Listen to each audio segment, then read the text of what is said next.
อาจารย์สถาญาติโยมเนาะในวันอังคารที่แล้วอาตมาได้เปิดได้เตดไปหน่อยหนึ่งได้เตดเริ่มต้นนะอาตมาได้เตดเริ่มต้นมาก็จะสรุปเพื่อฟังแห่งกรรมหนึ่งว่าในวันอังคารที่แล้วอาตมาได้เตดมาถึงที่ปู่พราหมณ์ชูชกเดิมทีนะเกิดที่เมืองสาวัตถีนะเกิดในเวียงสาวัตถีปุ่นแต่ว่าในที่ปู่พราหมณ์เนี่ยเกิดมาด้วยเป็นคนที่ว่าเป็นคนดื้อคนลึงกินก็กินนักแค่เกิดมาวันแรกสถาญาติโยมเกิดมาวันแรกบาดายป่อเอาเข้านึ่ง7 หอยกับควายน้อยปิ้งตัวหนึ่งดูขนาดวันแรกเกิดมาบาดายนะป่อมันเสี่ยงควายไปตวงควายน้อยตัวหนึ่งแล้วก็เข้านึ่ง7 หอยใหญ่มากินก็กินนักเป็นคนบอกฟังถ้อยฟังกรรมเหลือกรรมในที่สุดพ่อแม่กับบะจ้างเนี่ยได้ปลากันตายพ่อแม่นี่ก็จะพ่อปู่พามแม่ปู่พามนี่ก็ใจเซาะขนาดแต่เลี้ยงลูกบ่ได้ปลากันตายทั้งสองนะสดายโยมคนได้กับบะเลี้ยงคนได้กับบะเลี้ยงบะเลี้ยงก็เฮาตายด้วยกันเนี่ยปลากันตายทั้งสองเมื่อพ่อแม่ตายแล้วทิ้งมรดกอันอย่างฮื้อก็บ่พอบ่กอยอยู่วันมาวันหนึ่งไฟไหม้หอไหม้เฮือนละเนละนาดบ่มีอย่างซักอย่างเรือผ้าติดเนื้อเสื้อติดตัวสลายญาติโยมมดลึงก็เลยหนีไปอยู่เมืองกะลิงกะลาด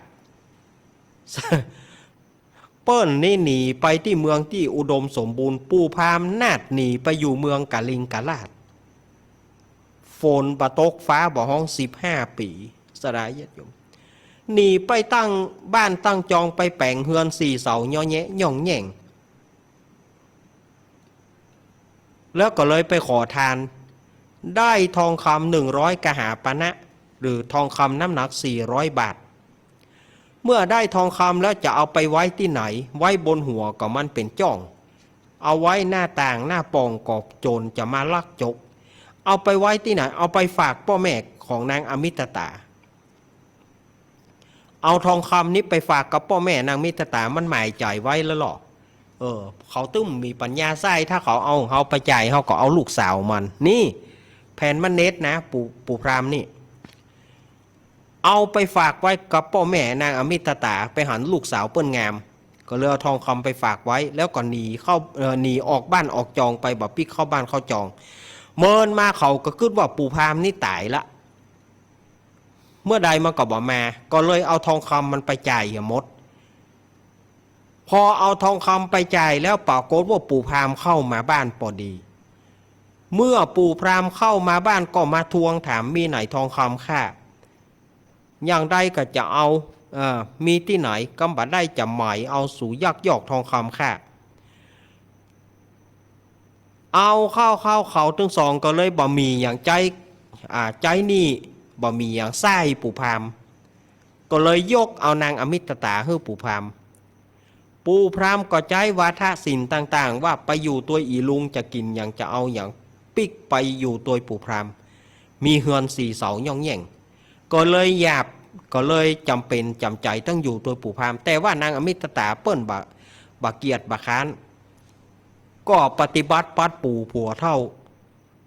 ผัวจะเท่าเพียงไหนกระจังนางอมิตตาปฏิบัติปัดปู่บีบนวดเธอก่อนจะรับจะนอนกราบผัวดูกราบผัวไปยังก่อนจะนอน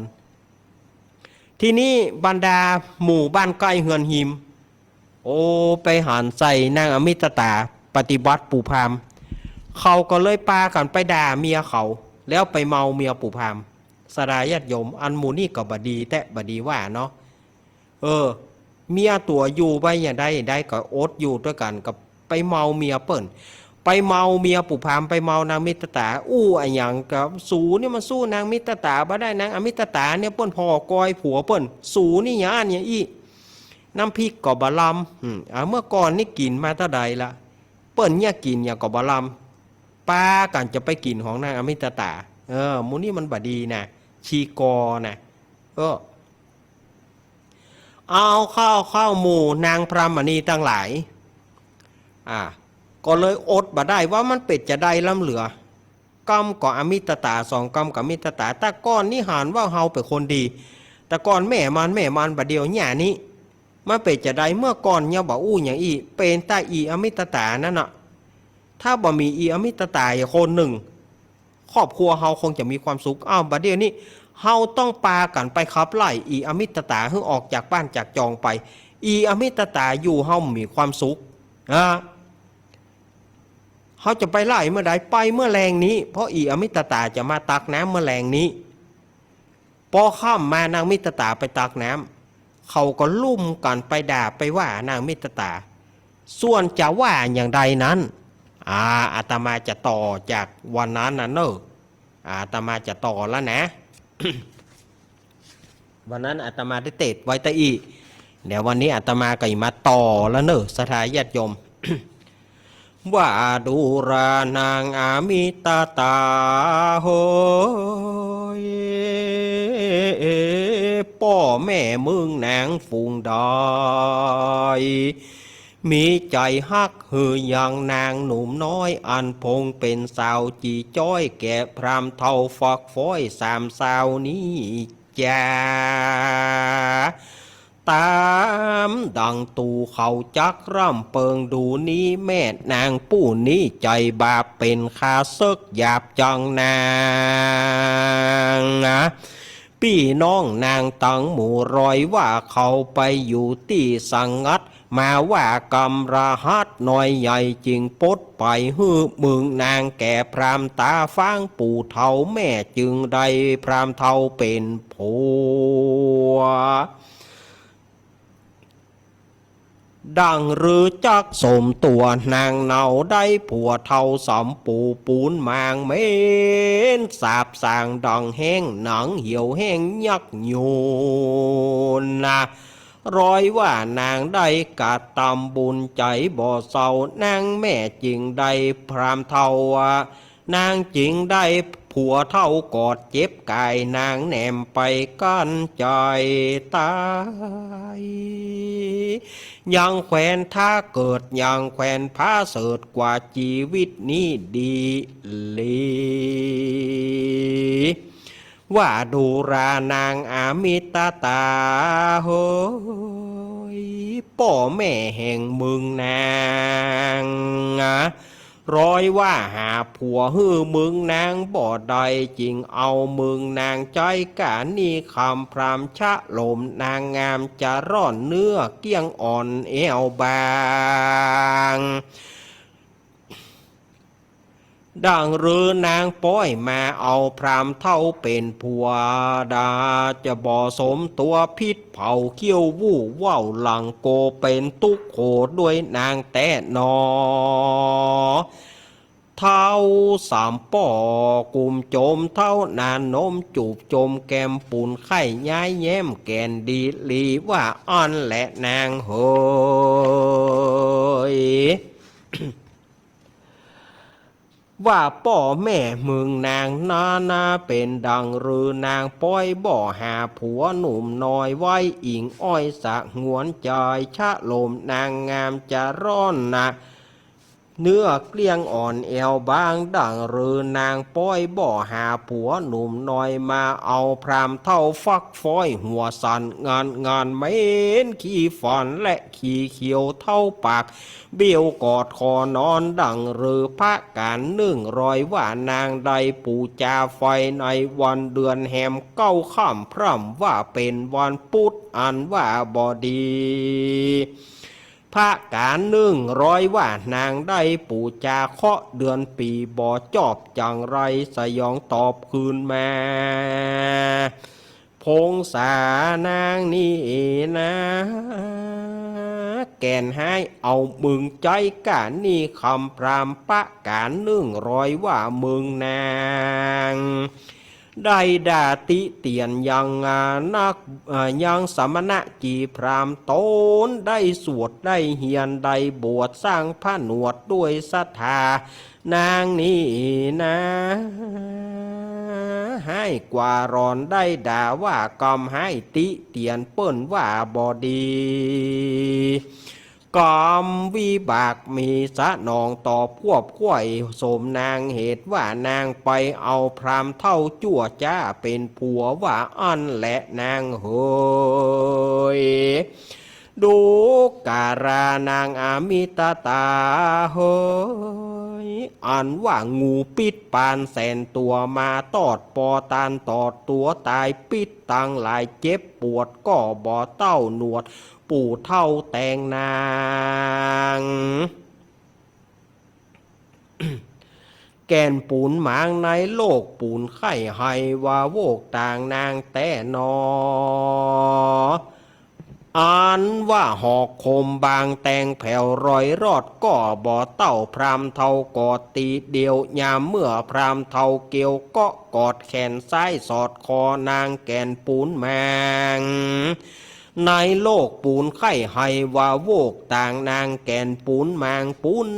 นายปูพรามไม่มายาขี่ยาอันเหาะหยอกเล่นยับบีบเน้นปลายมือจะตือพระพ้อยกำตันร้อยปูนไข่หัวกับตังโดยผัวเท่าแก่ย่อมจักมีสุขแต่ตีตังใดยิงตังหลายแม่นเมีย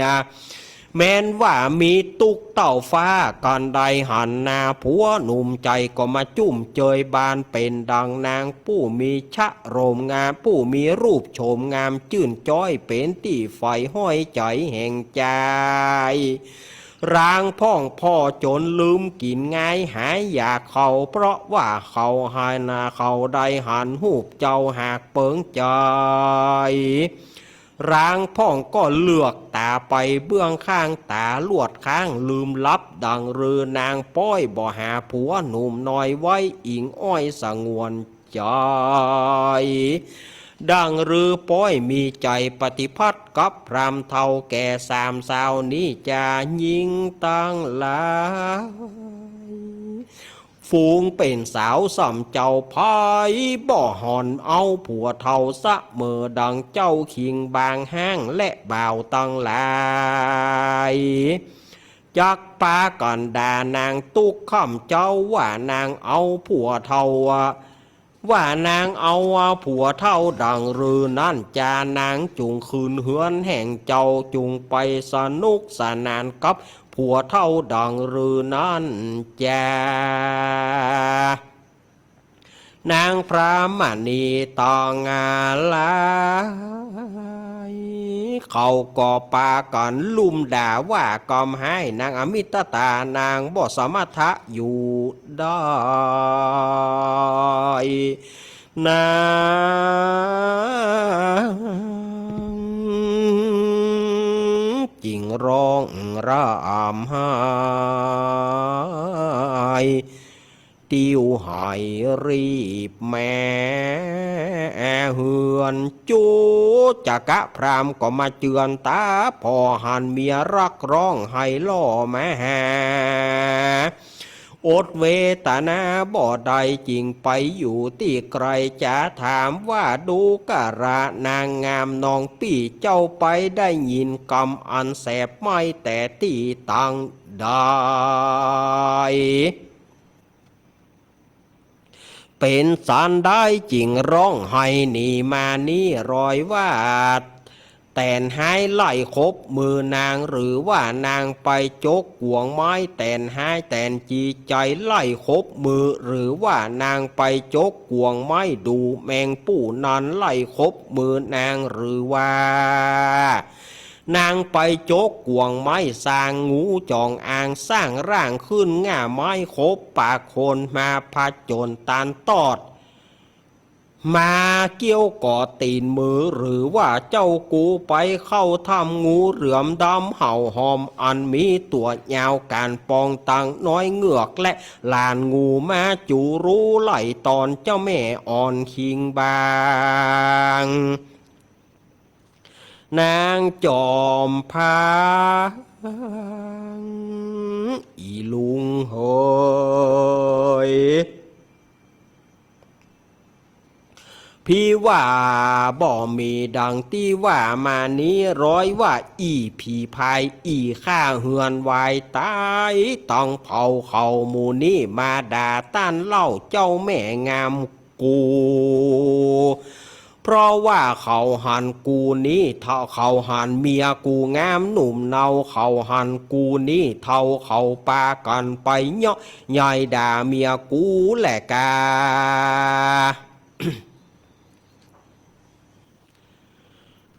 พี่ว่ากูจักร่ำเปิงมานี้ร้อยว่าจีรีปากจ้างว่าให้หาคุมกอมบ่อันก็อีตาดำปากกวางผัวมันเลิกร่างลายทีบ่อันก็อีสีปู่มักจู้มันก็มาจ้างหูยาแฝดหลวงลายบ่ออันก็อีผีพรายเมียพรามตาเหลือกบ่ออันก็อีซากเลือกนมยานบ่ออันก็อีปากหวานใจเกียดให้ร้นเพศเหลือผีบ่ออันก็อีมีเมียพรามน้องเก้าผมมันใส่จ้องคุยลุยลายบ่ออันก็อีผีพายเมียพรามหยี่เก้าผมมันคุยดังคนแปะบ่ออันก็อีซับปาแจ๊แม่ก้าบากอกปากหายปอกเปียงผีโอ้โหยังอ่านลำเหลือกะจื้อเพราะว่าบางงามบดีแต่บ่ออันก็อีจิกลิกแม่กาหาใจเกียดกาปากแข็งจางบ่ออันก็อีคำบางผัวมันขี้ค้านเขาว่าต้านปอแควนบ่ออันนะก็อีกูลว่าตาเหลือกบ่ออันก็อีส้มก้างกันมันยายย่างทางทะขาบ่ออันก็อีจกงกเมียพรามปู่ลกห่างมันสูงศกกกแม่ก้าถั่วเน่าให้กว่าเก่าปลาฮือเสียบ่ออันก็อีผีพายแม่ก้าเมียงตีนมันก่อมเกี้ยงดังพงเลียบ่ออันก็อีตาเพลียปากเปียเขาป้ากันไปอย่างต้าห้องดักด่าเจ้าแม่งามกูบ่ออันก็อีนางเบือนผู้บ่องามสากากเป็นขี้ขากตึงตัวย่างส่วนสัวหัวไปตังนาเขาป้ากันไปดักด่าเขาป้ากันไปทาดักด่าเมียกูและเดบอกอันก็อีหัวยองมันจังมาไข่นองปองกับเข้าแคบจ่าสมแสบหัวจอยด่าร่ำไรจ้าเสียดเมียงามกูเกียดนี่มานางจุ่งไข่มาทวนจุอันแดดเตอ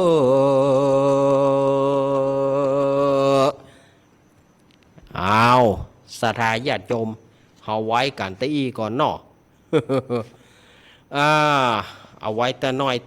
ยหมอกเสียดายนะกันเนาะวันการหน้ามามอย เอาติดยาวก็เดี๋ยวมันก็จบวยเหมาะ ติดยาวมันก็จะจบวยแต่มันเป็นอย่างก้อยว่าไปสถานญาติโยมจบมาได้จ้างมัน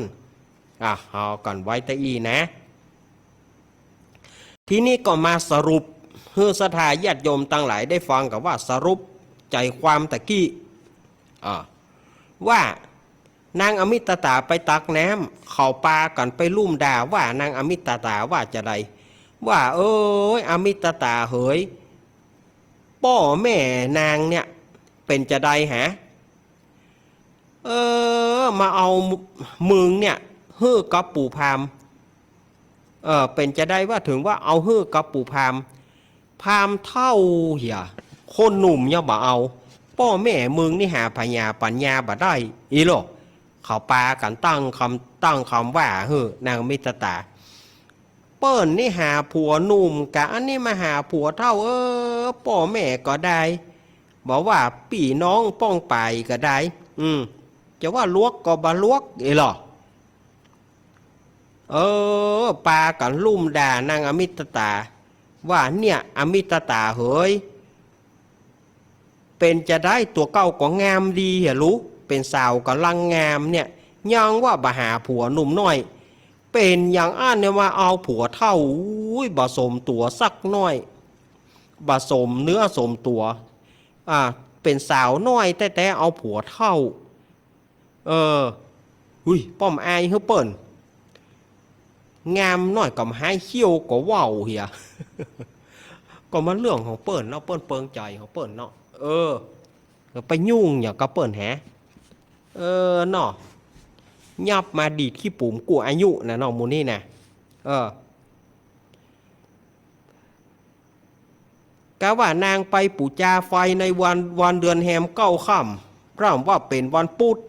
กะว่านางไปปูจาเคาะเดือนปีบ่จอบบดีใบบดีบอดพ่อแม่มึงนางนี่นะเอามึงใจกันนี่คำพามเสียดายแต่เป็นยังเฮานี่นะเฮาโนเวสเวิร์นเวอร์เฮาบ่เอาผัวเท่าหรอไปได้เอาขอนผีมาท่าให้บะสมเนื้อสมตัวแต่อีล่ำเหลือหรอต่อว่าต่อขานนางมิตรตางูปิดปานแสนตัวมาตอดยังปอต้านตอดตัวตายปิดตั้งหลายเจ็บปวดบ่เต้าหนวดปูเท่าแตงนางแกนปูนมางปูนนายปูพาไม้มายาขี่ยาเยาะหยอกเล่นยับบีบเน้นไปมือจ่าตือผ้าพ้อยกำต้านร้อยปูนไข้หัวกับดังด้วยผัวเท่าแก่ย่อมจะมีสุขแต่ตีตังใดแม่ยิงตั้งหลายแม้นว่าจะมีตุกเต้าฟ้าจะมีตุกป่านได้กระจ่างได้หันหน้าผัวหนุ่มใจก็มาจุ่มเจยบานอย่างนางเนี่ยแง่มีรูปงามแต่มีรูปงามจื่นจ้อยเป็นที่ไฟห้อยใจแห่งใจลางพ่องพ่อจนลืมกินง่ายหายอยากเข้าเพราะได้หันหูบเจ้าเปิงจะหากเปิงใจลางพ่องเลือกตาไปเบื้องข้างตาลวดค้างลืมลับเป็นจะได้นางบ่หาผัวหนุ่มน้อยไว้อิงอ้อยอะไรเป็นจะได้มีใจมาปฏิพัติกับปู่เท่าแก่สามสาวแม่ยิงตั้งหลายฟูงเป็นสาวเหมือนเจ้าไผ่บหันเอาไผ่บหันเอาผัวเท่าเสมอดังเจ้าคิงบางมูมป้อห้างและเบาตั้งหลายจะลุ่มด่านางกู้ข้าเจ้าว่านางเอาผัวเท่าไว้เป็นเจ้าจะดังรือดีนางจุงหนีคืนเฮือนของเจ้าเหียเตอะหนีไปบาเดียวนี้ไปอยู่กับปู่พามเท่าเฮือปู่พามเท่ากอดนอนฮะเฮือปู่พามเท่าหนุนตักฮะเฮือปู่พามเท่าเคล้าคลอไปเถอะไปบอกไปอย่าระเบิดขวดเขาหยอกเข้าด่านางมิตรตาตัวคนเดียวเนาะหัวเดียวกระเทียมรีบเปิ้นหลายลูกเปิ้นหลายตัวเก่าคนเดียวเนี่ยใดเขาลุ่มด่าหัวนางมิตรตาให้ไวไปหาปู่พรามสดายญาติโยมให้ไปหาปู่พรามโหแม่หรอแม่ให้อย่างแม่โอ้ไผ่อย่างคือแม่หาหรอปู่พรามฟังไปโอ้แม่ให้อย่างนี่ไผ่อย่างคือแม่บอกป่อเหรอป่อจะไปฆ่ามันลาสลิดปู่พรามนี่มากับคาถาเนาะแม่ให้อย่างฮะแมงใบจี้กะแตนจี้กะเพิ่งจี้กะแล้วให้อย่างก็น่าว่านั่นนะเอ้ยมันเป็นจะได้ไผ่อย่างฮือบอกคือป่อเหรอมันบ่มีอะไรยังหมู่นั่นลุ่มด่าค่ะนางมิตรตาก็เลยบอกว่าปู่พามเฮ้ยตั้งแต่นี่ไปกลุ่มไปตักน้ำแล้วเนอะเขาลุ่มด่ากูฮะเขาลุ่มด่าแม่กะ โอ้คนใดมาลุ่มด่าแม่นะฮะบอกคือป่อแล้วมันเป็นอีอันหยังโทษไปว่าเขาหานกูนี่เท่าเกินไปเขาหานเมียกูงามเขาก็เลยอิจฉาริษยาตาฮ้อนคนคิดริษยาอิจฉาตาร้อนก็นอนไม่หลับคนคิดดีนอนปั๊บหลับพลอยอร่อยไปเลยนี่ปู่พราหมณ์มันว่าอีปู่พราหมณ์ก็เลยล่ำดามันเป็นอีอย่างว่าฮึอีจีรีปากจังว่าให้หาขุมกรรมอันนี้นะกรรมในธรรมเพิ่นว่าเนอะบัจจาอาตมาเอามาว่านะอีจีรีปากจังว่าให้หาขุมกรรมบ่อันก็อีตาดำปากกว้างผัวมันเลิกล้างไปจัดหลายเตื่อละ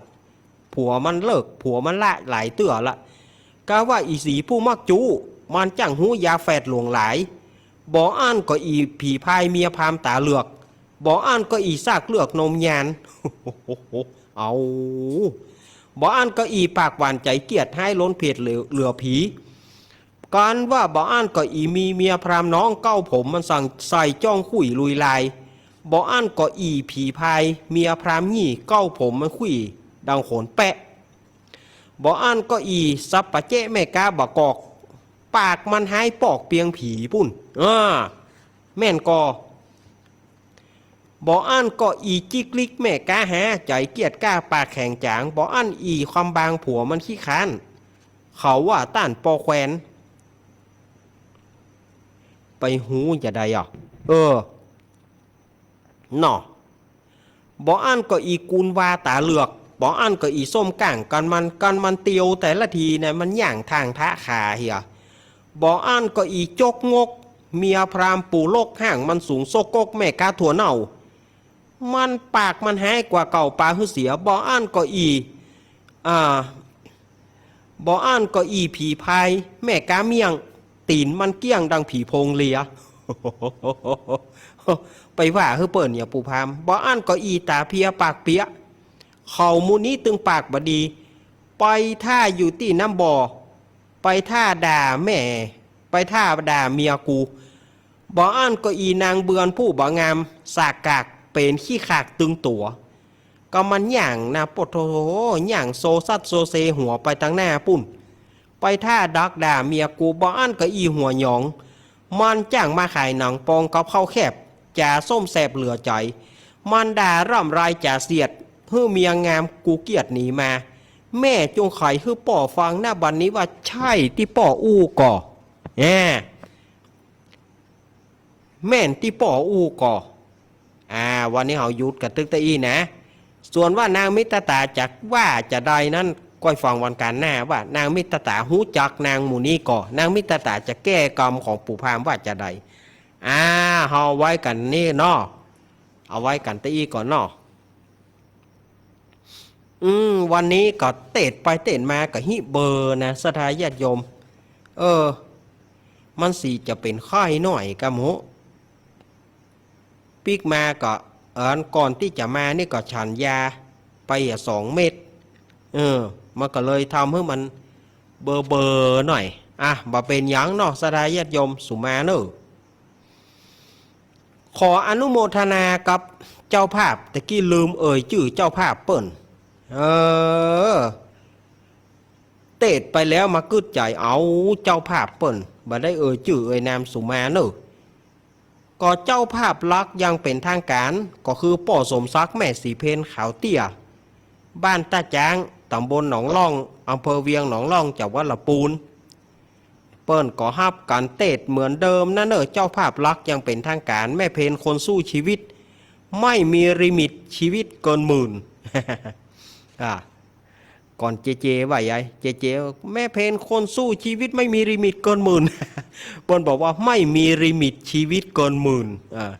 เจว่าไม่มีลิมิตเกินหมื่น อันนี้ก็ป่อสมศักดิ์แม่สีเพนนี่ก็จะตานไปตามเดิมนะเนอะเป็นเจ้าภาพนี่นะจะตานทำไปหาป่ออุ้ยน้อยปันแม่อุ้ยเงินจินาอิแถมปุ้นแถมส่วนหนึ่งจะตานไปหายางจิตะดวงวิญญาณของป่อสีแม่สอนขาวเตี้ยที่ได้ร่วงดับขันไป แถมปูนแถมส่วนหนึ่งจะตานไปหาป้าอุ้ยเกี้ยวแม่อุ้ยอินเชื้อวงยังติดตามลามตัวไปด้วยเปิ้นจะตานไปหายังป้าอุ้ยคำแม่อุ้ยทาป้าอุ้ยสุกแม่อุ้ยทาจีนาอีป้าอุ้ยสุกอีกอะเนาะป้าอุ้ยสุกแม่อุ้ยทาจีนาอีแล้วก่อนนายอเนกอันนี้ลูกบ่าวของแม่เพนเปิ้นจะตานไปหายังป้อสอนชัยเปิ้นจะตานไปหาป้อสอนชัยชัยกาวินจะตานไปหาป้าอุ้ยคำแม่อุ้ยทาชัยกาวินอันนี้แน่ละแม่นละอันนี้มันผิดแล้วก็ยังมีป้อเมืองเกี้ยวแม่มาลีนางสาวสายฝนกันทาส้มโยมป้อโยมแม่ของอาตมาภาพที่บ้านต้งโป่งตำบลเหล่ายาวอำเภอบ้านโฮงจังหวัดลำพูนป้อเมืองเกี้ยวแม่มาลีนางสาวสายฝนกันทาส้มนี่เปิ้นก็จะตานไปหาจิตะดวงวิญญาณของป้ออุ้ยปวงแม่อุ้ยแสงดานางสาวสุทิตกันทาส้มแล้วตานไปหาตู้เจ้าซักที่ได้ล่วงลับดับขันไปเปิ้นก็ยังบ่เต้าแต่นั้นเปิ้นจะตานไปหาป้าอุ้ยหวานแม่อุ้ยขันสมใสแล้วเปิ้นยังจะตานไปหาแม่เผยแม่พานป้อรัดป้อเลื่อนป้อเกาโลที่ได้ร่วงรับดับขันไปอันนี้ป้อเมืองเกี้ยวแม่มาลีเนอเปิ้นจะตานไปนี่นะตานไปหาอุ้ยปวงอุ้ยแสงดานางสาวสุทิตตานไปหาตู้เจ้าซักตานไปหาป้ออุ้ยหวานแม่อุ้ยขันสมทรายตานไปหาแม่เผยแม่พันตานไปหาป้อรัดป้อเลื่อนป้อเกาโลสมทรายที่ได้ล่วงลับดับขันไปแล้วก็ยังมีแม่สุกเกี้ยวสอนศรีนุสรบ้านศรีลาพรศรีเตี้ยแม่สุกเกี้ยวสอนศรีนุสรนี่เปิ้นก็จะตานไปตามเดิมนะตานไปหาป้อประดิษฐ์หรือว่าป้อดีสอนศรีนุสรตานไปหานายถวินนางเพชรฟ่อนพยอมตานไปหาป้อบุญลบและนายพรศิลป์สอนศรีนุสรตานไปหาแม่อุ้ยถาชัยกาวินตานไปหาป้อแขวนหรือว่าป้อกำนันปุดแม่หลวงขานสอนศรีนุสรอันนี้ก็ศรัทธาเจ้าภาพที่เปิ้นห่วมกินห่วมตานป้อสุมาเอาจื่อเปิ้นปิ้นนำละหมายมีป้อขจรแม่สุพินปอใจบ้านตาจางเปิ้นก็ห่วมทำบุญเป็นกันเตดมาตัวเพื่อจะตานไปหาเจ้ากรรมนายเวรป้อเกิดแม่เกิดตานไหว้ภายภาคหน้าเตียวบุตรเทวดาแม่นางธรณีเจ้าที่สรรพสัตว์ทั้งหลายอันนี้ก็เป็นที่เรียบร้อยนู้ศรัทธาญาติโยมสาธุชนทั้งหลายอาตมาก็ได้อนุโมทนากับเจ้าภาพกันเตดแล้วก็โยมแม่ของอาตมาโยมแม่บางปัญโยนันแม่อุ้ยบางปัญโยนันโยมแม่ของอาตมาเปิ้นก็ได้ห่วมทำบุญก้าน้ำกาไฟแล้วก็หอมปูจากถวายปูจากันเตดตุลุงนันอาจารย์ชัยวัฒนาคเสโนตัวเนอร์อันนี้ก็แม่ของเก้ากับผมแม่อุ้ยบางปัญโยนันเปิ้นฮับเป็นเจ้าภาพกันเตด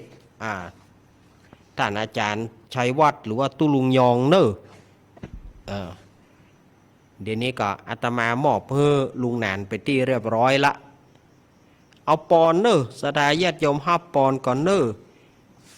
ยะถาวาริวหาปูราปาริปุเรนติสาครังเอวะเมวะอิโตทินังเปตนาอุปคปติอิชิตังปฏิตังตุมหังคิปะเมวะสมิสตุ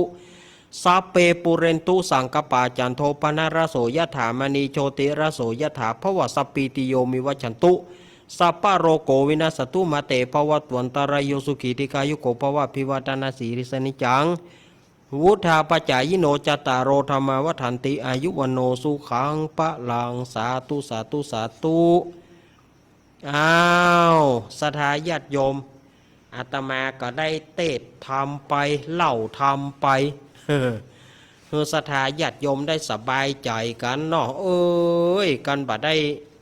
เล่าบ่ได้วันไหนที่บ่ได้มาก็ง่อมศรัทธาญาติโยมวันไหนที่ได้มาก็ม่วนอกม่วนใจ เพราะว่าจะได้มาอู้กับศรัทธาญาติโยมตัวอย่างตัวนี่นะมันรู้สึกว่ามันง่อมจะได้หุศรัทธาญาติโยมก็อู้ถึงการเข้าพรรษาก็บ่เมินบ่นานเนี่ยเน้อศรัทธาญาติโยมผู้ใดจะไปฮับอย่างที่อาตมาว่าไปนะผู้ใดจะไปฮับศีล8ผู้ใดฮับศีล8ก็ อย่างอาตมาว่าไปแล้วนะวันนั้นอาตมาอธิบายไปแล้วนะว่าขั้นตอนของการไปฮับศีล8เป็นจะได้เข้าก่อนออกลุ้น เข้าก่อนออกลุ้นสมัยก่อนนี่ถ้าเข้าภาษานี่ต้องไปเอี่ยววันห่อเนาะสดายญาติโยมบัดเดี๋ยวนี้วันห่อวันอย่างมันบ่มีสีบ่มีแสงเนาะเพราะบัดเดี๋ยวนี้อย่างว่านะกันเนาะเป็นวันห่อวันดาพ่องก็บ่ได้อยู่ถ้าซื้อขนมสำเร็จรูปเอาเปิดตือมีขายสมัยตะก้อนมันมีขนมสำเร็จรูปโลกสถาญาติโยมสมัยก่อนนี่อันเนี้ยจุดประสงค์สำคัญเขาเป็นละอ่อนแน่กะว่าปทวันไหนแม่จะห่อขนมก่อนนะแม่ห่อขนมนี่ม่วนเนอะสดาญาติโยมว่าวันไหนถึงคิวว่าแม่ห่อขนมนี่ม่วนที่สุดอะถ้าเขาเป็นเบาจิลิตเนี่ยเขาไปเอี่ยวเนาะเขาไปเอี่ยวเขาก็ต้องไปเอี่ยววันห่อวันดานั้นนะดูต่างได้กิน ห่อหนึ่งกะขนมกะถ้าบอกว่าจะเป็นงานที่สำคัญหรือว่าจะเป็นปีใหม่ก็ดีสลากก็ดีเนาะปีใหม่ก็ดีสลากก็ดีเข้าภาษาออกภาษานี่นะมันจุดประสงค์เขาไปเอี่ยววันห่อพุ่นลูกมันได้กินอิ่มเด้อไปวันตาลมันมีอย่างแล้วลูกป่นไปตาลกับข้าวเหรอว่ามดท่าแล้วนี่ไปวันห่อนะข้าวหนมใหม่ๆห่อนึ่งใหม่ๆแมนมันกำเหลวหวานก่อนละแล้วสมัยก่อนนี่ถ้าเป็นพระเนนเนี่ยกลางภาษานี่ญาติโยมปลาทูทอดบัดเดียวมันมีแล้วปลาทูหัวกิ่วนะปลาทูหัวกิ่วปลาทูน้อยๆน่ะมันนักนะสดายญาติโยมเป็นเนนน้อยเนี่ยปลาทูทอดเนี่ยปลาทูทอดกับข้าวหมี่พัดเนี่ยนะนักขนาดบ่เปิดสายเตอเนอเดี๋ยวก่อนฟังเตื้อสายเนี่ยบ่เปิดเตื้อกำเดียวกันกะถ้าบอกว่าวางสายก่อนเดี๋ยวก่อนวางไปก่อนบ่ถึงเวลาเตื้อบ่เปิดเตื้อกำเดียวก็เปิดเพราะว่าอย่างเฮาเปิดเครื่องโทรศัพท์เพราะว่าเครื่องโทรศัพท์เฮานี่มันเปิดยากมันต้องเปิดต้องกดหลายๆกำก่อนมันถึงจะขึ้นฟังเตื้อกำเดียวกันกะพออาตมาบอกว่าจะวางสายอีกกันกะญาติโยมก็โทรมารอแป๊บหนึ่งมันม่วนนะศรัทธาญาติโยมถ้าอู้ถึงสมัยก่อนการกินการต้านแต่ก่อนนะเป็นละอ่อนไปแห่เตียนเนี่ยไปแห่เตียนกับไปวันดานะกะเขาไปวันดานะม่วนเนาะก็เดียวลวดเก็บขนมศรัทธาเจ้าบ้านตัวได้ขนมคนห่อ2ห่อพ่องเปิ้ลก็ใส่ข้าวต้มพ่องเปิ้ลก็ใส่ข้าวหนมบะแตงพ่องเปิ้ลก็ใส่ข้าวหนมจ๊อกเปิ้ลเอาหอมกันเขาก็เอาหน้าไปตานแต่ก่อนมันจะมีสั่งสำเร็จรูปมันมีสั่งสำเร็จรูปม่วนแน่เป็นละอ่อนนะทั้งแน่ก็ประขูดเปล่านะเผลอไปนั่งขูดเธอเปิ้ล ขูดเธอเปิ่นปานป้อยุ่มเปล่าขูดหล่น ยุ่มหล่นนะม่วนกับเปห่อขนมแล้วไอไส้ในมันเหลือป้าเขาเอากินกับข้าวเนอะไส้ในขนมจ๊อกนี่นะบัดเดียวลองสักกรรมมากันนั่นบัดเดียวนี่คันคอยุ่มยุบศรัทธาญาติโยมว่ะศรัทธาญาติโยมก็จะโทรแต่ลวดวางสายเนี่ยเนอะ 2140135ว่าจะบ่เปิดเตือสถานญาติโยมก็โทรมาจริงๆเอ้าโทรมาก็ฮับเลยเอ้าเดี๋ยวเนาะเจริญปอนเจ้าว่าสาธุเจ้าอ้าวจากทางใดแม่อำเภอพานเจ้าอำเภอพานแม่หยังแม่จำเนียนเจ้าแม่จำเนียน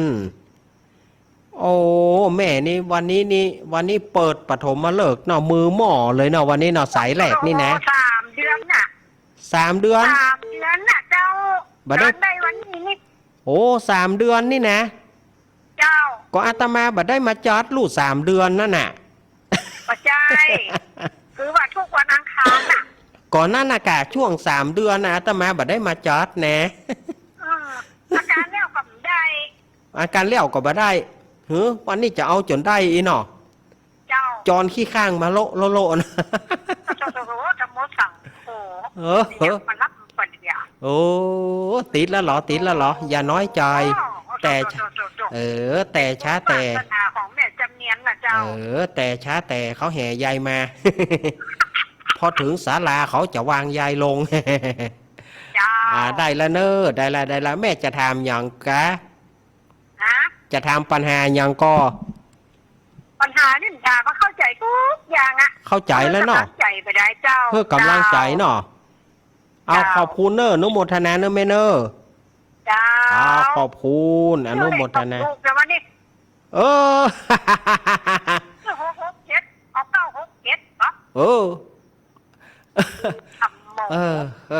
7มันเป็นเครื่องหมุนแม่มันเป็นเครื่องหมุนอายุ78 ปีแล้วบ่ได้อะมันเป็นเครื่องหมุนจังมันเตอร์เนอร์มันเป็นเครื่องหมุนเนาะอนุโมทนาเนอะแม่เนอร์ต่อไปก็คงจะได้อยู่เนาะได้ขอบคุณเนอะปฐมมาเลิกนี่ปฐมมาเลิกนะสายแรกเลยนะเจ้าขอบคุณนะเจ้าขอบคุณเจ้าแม่กดวางเฮือกำเนอสุมาเตอสายอื่นเข้ามานี่กดวางเฮือจิมสายอื่นเข้ามานี่ก็มานั่นขอบคุณ0892140135เอาลวดเปิดเลยสายแรกอำเภอพานสายที่2จะเป็นจะอำเภอใด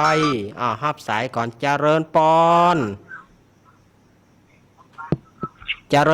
ติดแล้วเนอะติดแล้วนะ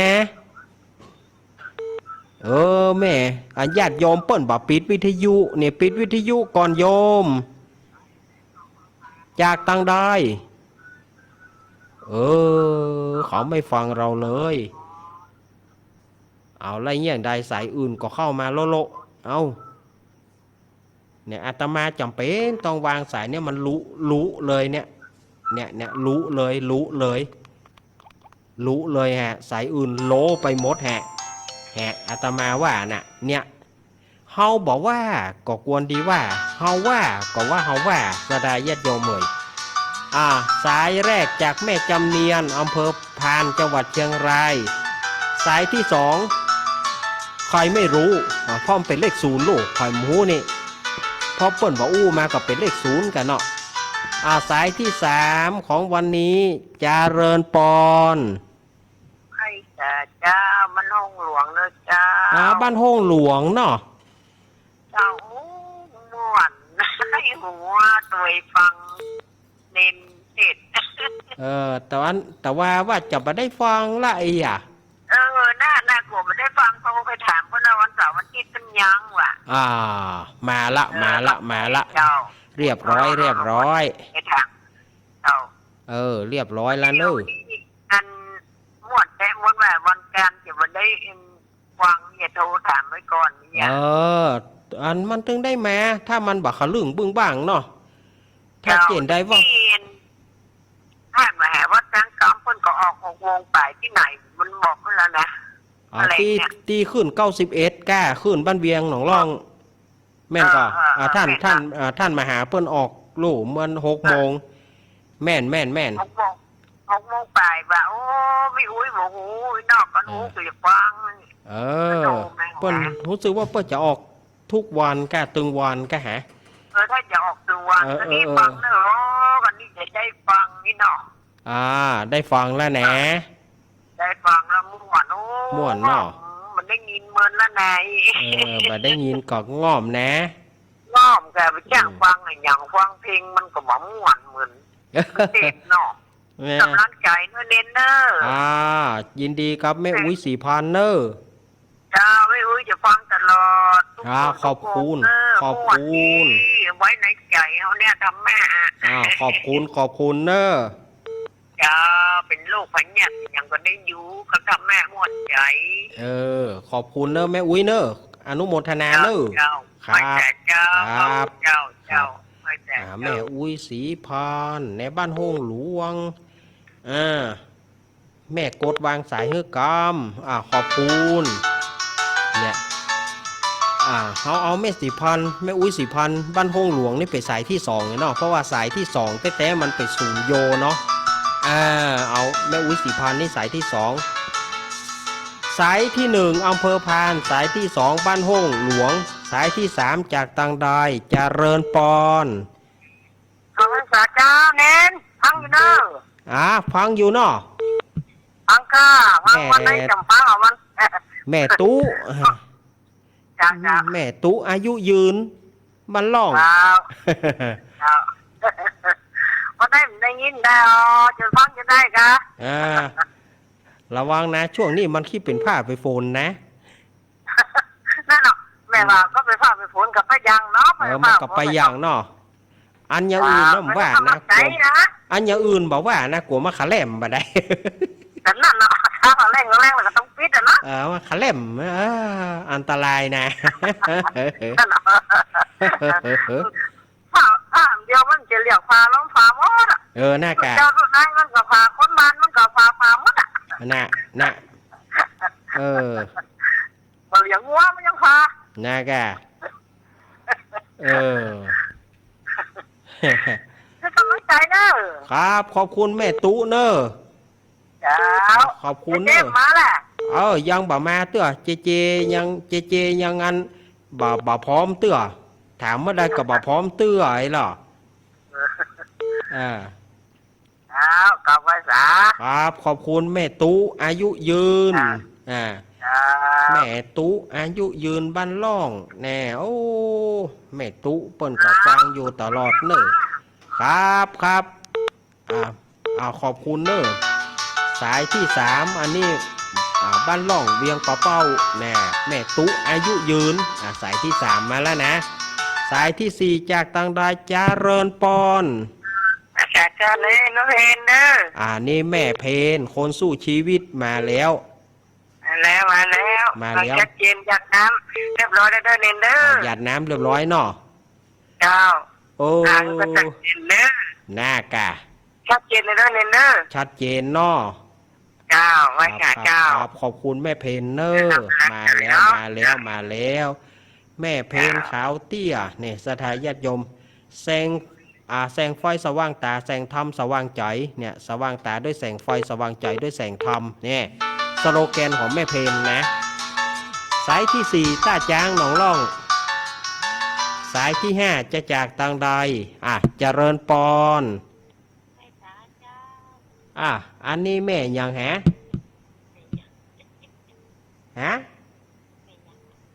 แม่ฟอง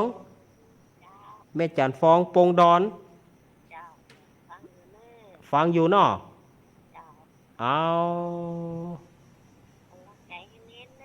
ฝนตกก็ต้องปุ่นแต่ว่าตกแต่วันนี้บ่ตกมืดบ่ได้น่ากะขอบคุณแม่นักเนอะครับขอบคุณแม่ฟองเนอะแม่จันฟองเนอะขอบคุณเนอะแม่จันฟองบ้านโปงดอนเดี๋ยวกันเนอะแม่เฮ้ยมานั้นไอ้ยังก็สายมันโยนกันแล้วเปิดลำโพงบอกขึ้นเนี่ยมันมีเป็นเตื้อมันมีเป็นบางสายนะสถาญาติโยมบางสายเปิดลำโพงตึงบอกขึ้นเจริญปอนจากตังใดการขวางมาแล้ว มาแล้ววันนี้ วันนี้ มาแล้วมา มา แล้ แล้ว ว กลัววันนี้นี่กลัวสันขวางปุ้นจะลู่มาเนาะ ยาวยาวมันจะมาตาม ม่วนแน่ ตั้งอยู่เด้อ ครับโอ้ สบายดีเด้อ ก็อ่านนะกะแม่อุ้ยอ้วนเหย ได้จ้ะ อย่างอ่านนะเฮ้ย วันนั้นประเทศทำหนองอย่างนี้ มาหนองเหียงกะ ถ้าว่าหูแล้วว่าถ้าหูจะไปจ้ะ โอ้ไปว่า อันท่านพระครูโทรมาปกไว้อะกำลังโทรมากำลังไปบิณฑบาตแม่ท่านพระครูก็โทรมานิมนต์นิมนต์บ้าด่วนหน่อย ก็เพราะว่าถ้าหากว่าอันเปิ้นบอกวันการอีเฮาก็ได้แจ้งกะพอดีเปิ้นบอกวันพุธว่าเพราะวันพุธเฮาบ่ได้มาจัดรายการเนาะอุ้ยอ้วนเนาะ ยาว น่ากะโอ้ก็มีก็คนถามหานะมีเสียงเหมือนอุ้ยอ้วนท่านมีเสียงโยมเปิ้นเหมือนอุ้ยอ้วนนะเฮาก็ว่าอุ้ยอ้วนฟังเสียงก็บ่ฟังแต้ๆก็บ่ใจ นานพอดมันเจ้าไปแล้วก่อนเขาถามว่าแต่ส่วนอย่างว่าแม่อันนี่อย่างอ่ะเขาเล่นรักมาแล้วมาหูจักนะครับนี่แล้วหูยำฟังกันอะไร แม่นะเพราะว่าอย่างก็เพราะว่าแหมวันหนึ่งเฮาบ่ได้มาจัดแล้วก็เลยบ่ได้แจ้งผ่านไปเนาะ จ้า เอาว่าหมดแค่หมดมาอีหล่ะโอ้ยล่ะ ก็ไปเอียกอะไปเอาแบบประยุกต์เอียกันเอาอย่างเงี้ยเอาเตดหน่อยเล่าไปก็ท่านพระครูว่าเอาให้มันเอามากระชับเวลาเนยนี่ก็เลยบ่ได้เตดอันนี้ก็เอาเอียกะเล่าไปสรุปไปเล่าไปหน่อยเอียกะเก็บเลขผสมหน่อยเอียกะ จ้า เนี่ย ไปจ้าด้วยจ้า เป็นกำลังใจอุ้ยอ้วนเหมือนกันนะ จ้า ได้ยินตุลุงนานเปิ้นแต่เจ้าบอกว่าเป็นกำลังใจเนอะไอ้ จ้า ครับขอบคุณอุ้ยอ้วนเนอะครับแม่อุ้ยอ้วนกิติรังกา บ้านสันขวางเนี่ยดอยหล่อเฮาสุมาเนอะอุ้ยอ้วนกดวางเฮ้กามมาละสันขวางดอยหล่อมาละเหลือก็สันขวางพะเยาตั้งฝั่งก็บ่มาสักเจ้าเต้นะฝั่งชัยประการเนอะบ่มาเต้เนอะจาเริญปอน จ้าแต่ไม่จ้าจ้าเน้นไม่สุเกี่ยวนะ มาแล้วเนอะแม่สุเกี้ยวสอนศรีนุสรมาแล้ว จ้าได้ฮับปอนตัวแล้วเด้อ ครับปอนนะครับ ด้วยกำลังใจเน้นนะจ้า ขอบคุณแม่อุ้ยสุเกี้ยวเนอะ จ้ากลับไว้จ้า ครั นะ บ เจ้าเด้อ ขอบคุณนักๆเนอะ จ้ากลับไว้ ศพพ่อครูเปิ้นไว้สิทธิอย่างกันแม่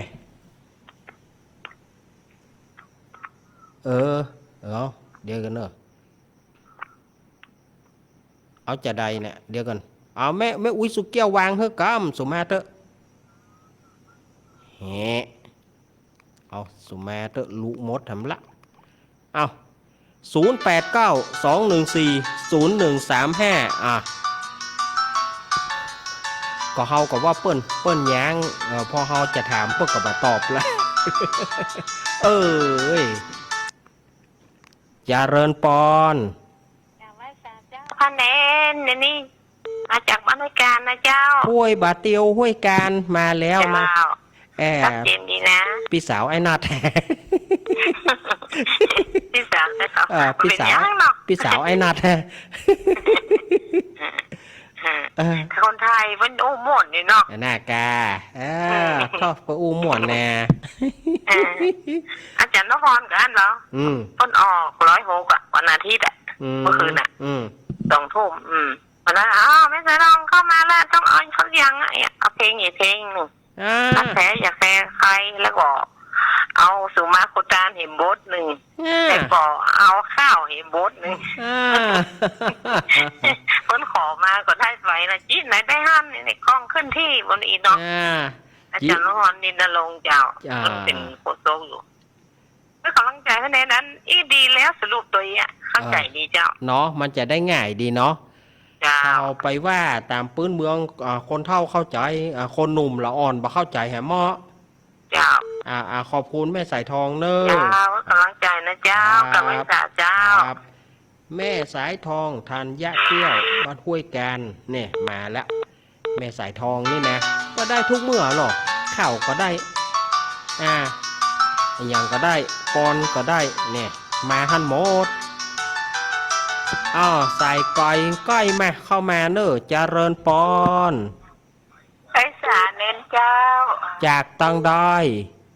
อยากแม่สลัดจะซ่อนเจ้า แม่สาราดแม่ชาราดบ้านเจ๊ซ่อนเมืองปาน เจ้า ว่าจะได้แม่ โอ้ว่าทำหนักให้ว่าจุดจบน้ำห่อนดิเนาะ ก็มันจบไปมาก็ม่วนแล้วก็เฮาก็เอาตะน้อยซอยเอาตะน้อยมันจะอย่าเฮาพอหนังนะครับหมดเสียดาย จุดจบบ่บ่อนดิ นะก็มันจะเมินแล้วไปมันจะบ่ได้ถ้าเอากล้าทำผูกนี้นะจะบ่ได้สายสักสายเพราะว่ามันยาว เจ้า ก้อย แต่เราหมดอกหมดใจดิ หมวนองค์หมวนใจเนาะ เจ้า มากับอ่านอากาศเนาะเขาฟังได้ทุกองค์โหลในขึ้นสีขาวเขาเนี่ยเขาฟังองค์ไหน ทุกตนทุกองค์เจ้าทุกวันนี่เลย เปิ้นแต่ละองค์เปิ้นก็มีเทคนิคการเตะของเปิ้นเนาะ ยังเจ้าอย่างตุลุงดอยเนี่ยโคตรตึ้งจิตน่ากะสายเปิ้นหนาแน่นสายเปิ้นหนาแน่นอาตมาเคยโทรเข้าไปหาเปิ้นนะมันตึงโทรเข้าไปหาเปิ้นบ่ได้ จนอย่าได้กระไดขนาด2 เครื่องนะเอา2 เครื่องเข้ากรุ๊ปกันนะกดเครื่องนั้นมันตึงบ่ได้กดแข่งหนึ่งจับแข่งหนึ่งตึมได้เต้อนะ เจ้าตึมได้โอ้เน็ตนักแกแน่นหนานักแกแต่กะเป็นกำลังใจให้แม่เนอะเจ้าเป็นกำลังใจให้ท่านนะเจ้าครับขอบคุณนะแม่เนอะครับแม่ฉลาดบ้านแจ่ซ่อนเมืองปานลำปางหนาวันนี้ลำปางมาสายแรกเนอะลำปางมา2 สายละกะ2 สายละกัน2 สายอ่ะบ่2 สายแล้ว2 สายแล้วแม่นะแม่ฟองบ้านโป่งดอนแจ่โฮมมาแล้วก็แม่ฉลาดเข้ามาวันนี้พะเยาบ่ได้สักสายเตอเนอะพะเยาฝางวันนี้นะมีตังใดหูแม่กดวางให้จิมเนอะขอบคุณเนอะแม่กดวางให้จิมก็เดี๋ยวแม่บักกดวางล่าสายอื่นเข้าบ่ได้ละจอนขี้ข้างมันนี่โลเห็นนะแม่เฮ้ยเจริญปอนไหว้สาเจ้าเน้นอันนี้จากตังดอยแม่สีทอนหนองบัวชัยการเจ้าเนี่ยเขาตึงบักไข่งานห้าเตือวันนั้นเขาปล่อยก่อยไปตัวบะเล่น ก็เสียงแม่กับแม่ปานีต้นเพิงเสียงไปเหมือนกันน่ะแล้วก็อย่างเดียวกันนี่เล่นเหมือนเปี้ยเลยกันนะกะเขาเฮ้ยกันเนาะ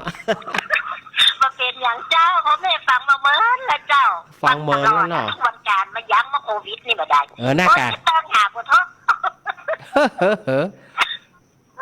ยั้งเมื่อโควิดนี่เนาะมาละชัยประการมาละไปสายแรกในวันนี้นะเจ้าโคตรขนาดหัวไม่มือจะป้าแป้งก็ดีกว่าจะติดได้เนี่ยเจ้าที่เมื่อเจ้าแต่เจ้ายังติดหม้อเป็นตลอดตลอดมันติดเมื่อเจ้าแต่เจ้าเมื่อเจ้าแต่เจ้าที่อันตุลุงเจ้าบ้านอย่างก็แม่สนก็องเจ้าทุกเครือข่ายเจ้าขอบคุณเนอะขอบคุณเจ้าให้กำลังใจกันได้เน้นขอบคุณนะแม่เนอะเจ้าจะรายการเป็นเมินนะเจ้าเอาวันท่านผู้อำนวยการเปิ้นว่าเนาะเจ้าขอบคุณเนอะแม่เนอะเจ้าให้กำลังใจกันนะเจ้าครับขอบคุณแม่สีทอนเนี่ยอำเภอชัยปราการเนี่ยชัยปราการจังหวัดเชียงใหม่อันนี้บัดได้อาตมาได้คุยมันเนอะแปลว่าโยมกดแล้วก็ขว้างนี่เด็กคนเนอะแต่ก็ถ้าแต่อาตมาจะฮับนะเจริญปอนไหว้สาเจ้าจากตังดอย เจ้โฮมเจ้าสีบุญเลี้ยงแจ่โฮมสีบุญเลี้ยงเจ้าแจ่โฮมมาลำปางมา3 สายละโยมลำปางมา3ม่วนดีเนาะแม่เนาะกำลังใจเนอะแม่ยังหาแม่ยอดเจ้าแม่ยอดไอ้เนาะเจ้าสีบุญเลี้ยงเจ้าสีบุญเลี้ยงสีบุญเลี้ยงเจ้าสีบุญเลี้ยงสีบุญเลี้ยงเจ้าสีบุญเลี้ยงแม่ซุกแจ่โฮมนี่เนาะเจ้าขอบคุณเนอะขอบคุณเนอะแม่เนอะเจ้าเจ้าขอบคุณแม่แต่เนี่ยก็ก็สีบุญเรืองเนาะอนุโมทนาเนอะญาติโยมเนอะที่โทรมาหากันเนาะเจริญปอนเจ้าจากตังได้จากบ้านจินดอกคำใจแต่ว่าพะเยาพะเยาวันนี้อย่างห่างก็หามาสายแหลกนี่แน่หัวแม่มือก็แปบยาวหัวแม่มือแปบแผมแล้วเขาจะว่าศรัทธาญาติโยมจะว่าหัวแม่มือโกมนี่มีนะโกดติ๊กก็มีโกมเราเนาะเปิ้นนะเจ้าว่าจะได้โยมแม่วางฟังเทศฟังธรรมหมดดีเจ้าม่วนดีเนาะเข้าใจเนาะเจ้าวันอังคารหน้ามาต่อเด้อต่อกะมาเรื่อยๆเนาะเจ้าเอาไปตานะมันม่วนดีเจ้าฟังอยู่เด้อฟังอยู่เนาะใจเด่นเด้อเจ้าครับขอบคุณเนอะเจ้ากลับไปสาธุเจ้าขอบคุณเนอะเจ้านี่ก็พะเยามาใส่แรกศรัทธาญาติโยมวันนี้ดูนี่กะจะไปกดวางกดพักสายปะกะมันจะมีหลายรูปแบบเนาะศรัทธาญาติโยมเนาะเดี๋ยวกันเนอะ089 214 0135เจริญปอน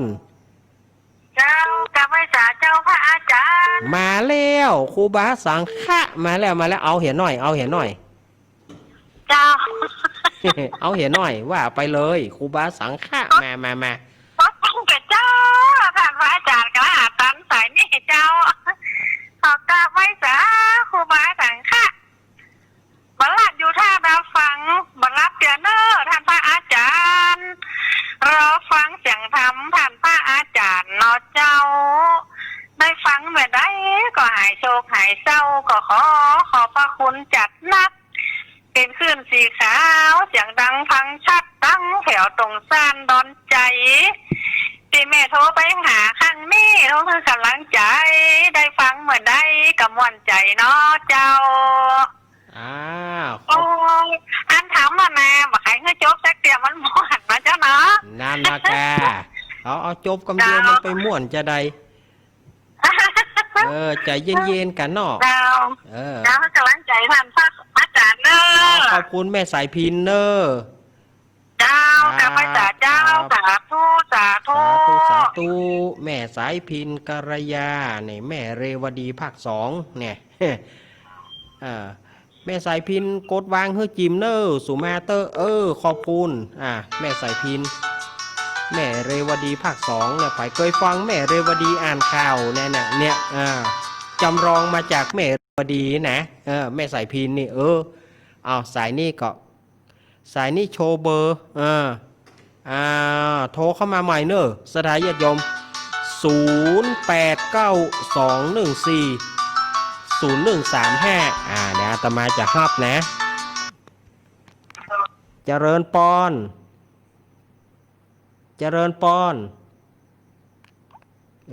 เอาโยมโทรเข้ามาใหม่เนอะสุมาเตอะ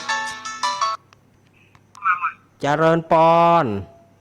ครับนมัสการครับมาแล้วพี่ไอ้ว่าจะได้หาเอาครับโอ้ยร้ายน้ำมันถูกฮะทรายอย่างมันนวลตัวขอทรายไปหมออันทรายครับเปิ้นเอาทรายไปก่อเจดีย์ทรายครับ อ่า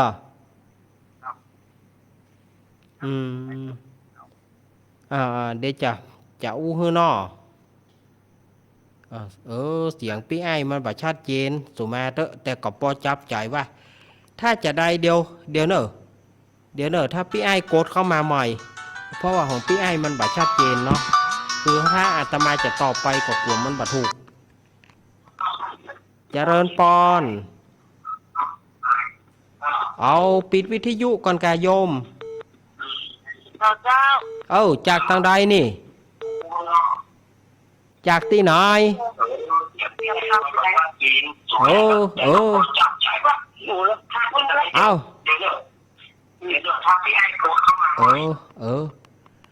ญาติโยมเหยโยมแบบปิดวิทยุนี่อาตมากระโจนใจเลยละอย่างอาตมากดวางก็รู้หมด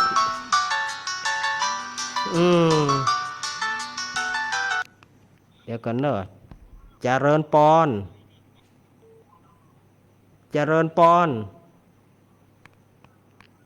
ติดแล้วเนอะติดแล้วจากที่ไหนจากทางใด